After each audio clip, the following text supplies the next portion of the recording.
வித்தியாசமானவர்கள் பெண் அமைப்பினர். ஏன், எப்படி? போய் தலைப்புக்குள்ளே போய் பார்க்கலாம் வாங்க.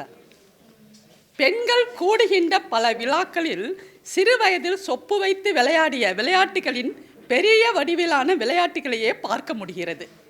பழங்கள், இனிப்புகள், முளைப்பாரிகள், வெற்றிலை பார்க்கு, சாக்லேட் இவற்றுடன் ஆன தட்டுகள் இவற்றை தூக்கி கொண்டு அலங்கார பூசிதைகளாக ஊர்வலம் வருகிறார்கள் பெண்கள்.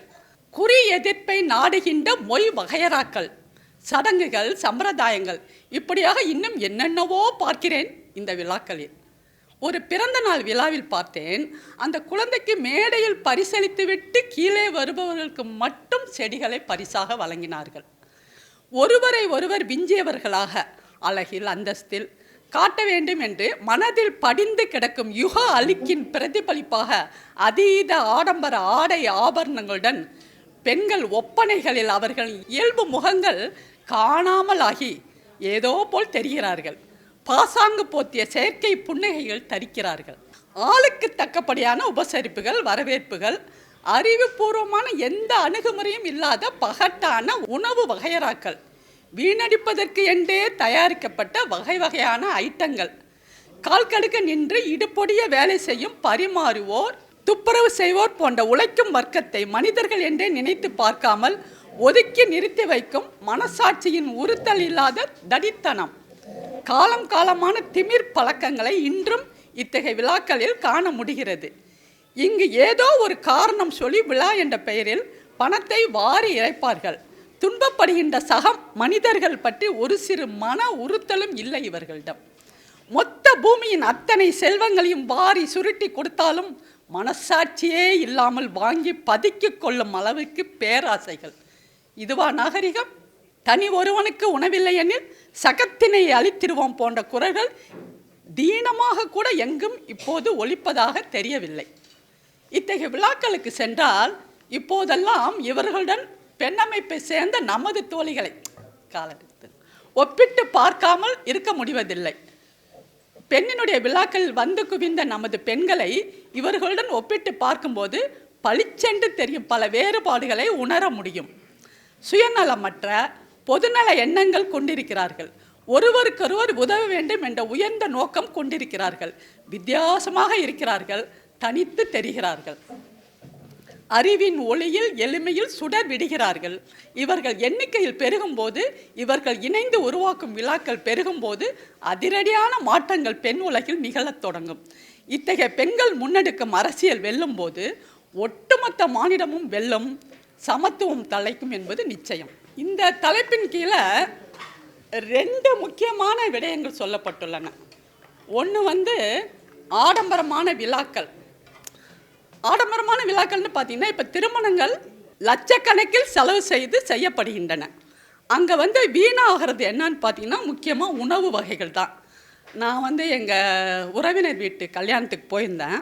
பறவைகள் பலவிதம், ஒவ்வொன்றும் ஒரு விதம்னு ஒரு பாட்டு இருக்கு இல்லையா?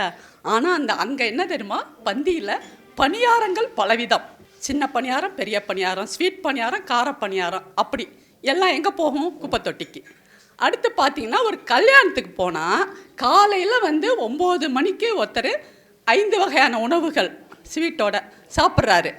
உடனே 11, 11:30க்கெல்லாம் வாங்க வாங்க மதிய சாப்பாடு சாப்பிட்ணும், மண்டபத்தை காலி பண்ணணும் அப்படின்னு கூப்பிட்றாங்க. கூப்பிட்டு அவருக்கு எல்லா விதமான உணவுகளையும் பரிமாறுறாங்க. விளைவு என்ன? எல்லாமே குப்பை தொட்டிக்கு தான் போகும். அதே போல் பார்த்தீங்கன்னா, இரவு ரிசப்ஷன் நடக்கும் பார்த்தீங்களா, திருமண வரவேற்பு. அங்கே பார்த்தீங்கன்னா எல்லோரும் சேர்ந்து சாப்பிட்டு மணி 10:30 ஆகிடும். ஃபோட்டோ ஷூட்டு அதெல்லாம் முடிக்கணும்ல. 10:30 அப்போ என்ன பண்ணுவாங்க, அந்த பொண்ணோட அப்பா பார்ப்பார், ஐயோ இவ்வளோ உணவு வகைகள் இருக்குது, வீணாக போகுது, பக்கத்தில் ஏதாவது அநாத ஆசிரமம் இருக்கா, கொடுக்கலாமே அப்படின்னு. எத்தனை மணிக்கு? 10:30 மணிக்கு. இதையே தேவையான அளவு உணவு தயாரித்து கொடுத்துட்டு இவங்களுக்கு அந்த உரிய நேரத்தில் அந்த ஆதரவற்றோருக்கு கொடுத்துருந்தா எவ்வளோ நல்லா இருந்திருக்கும். அடுத்து அந்த இடத்துல வேலை செய்கிற, அந்த மண்டபத்தில் வேலை செய்கிற பணியாளர்கள், துப்புரவு பணியாளர்கள் எல்லாரையும் உரிய நேரத்தில் சாப்பிட வச்சா எவ்வளோ நல்லா இருந்திருக்கும். அடுத்து வட இந்தியாவில் இதுக்கெல்லாம் மாறாக ஒரு நிகழ்வு, மனதை நெகிழ வைத்த ஒரு பதிவு படித்தேன். வட இந்தியாவில் ஒரு அப்பா தன்னோட பெண்ணுக்கு கல்யாணம் பண்ணுறாரு. 1,00,00,000 வரைக்கும் நிறைய பேர் படிச்சிருப்பீங்க. 1,00,00,000 வரைக்கும் செலவு செய்யக்கூடியவர்.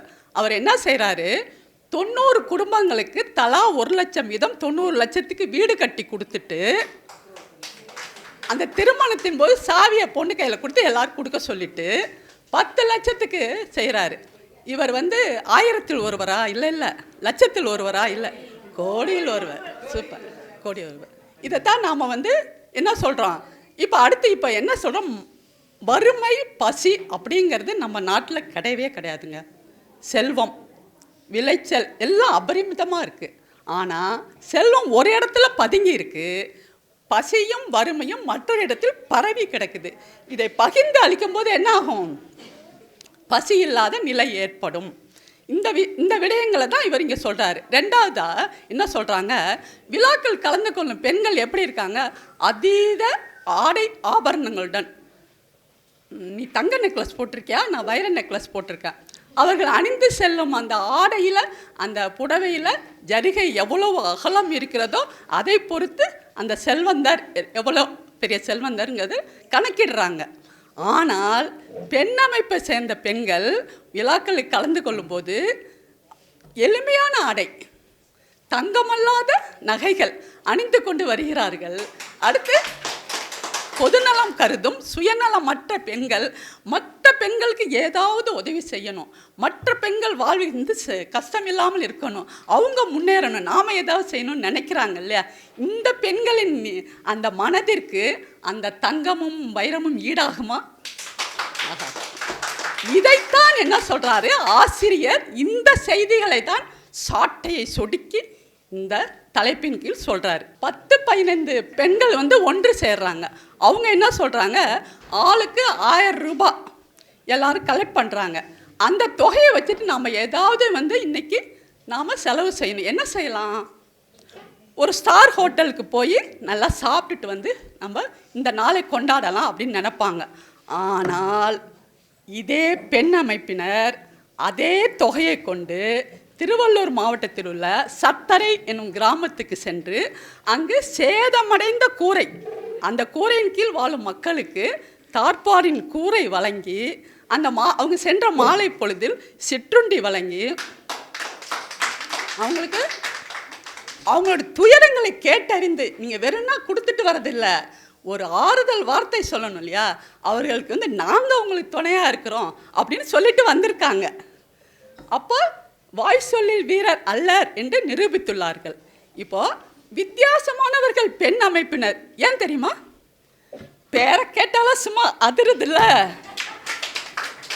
இன்னும் வரும் எந்தன் கதை, இன்னும் வரும் பெண்ணின் கதை. நன்றி.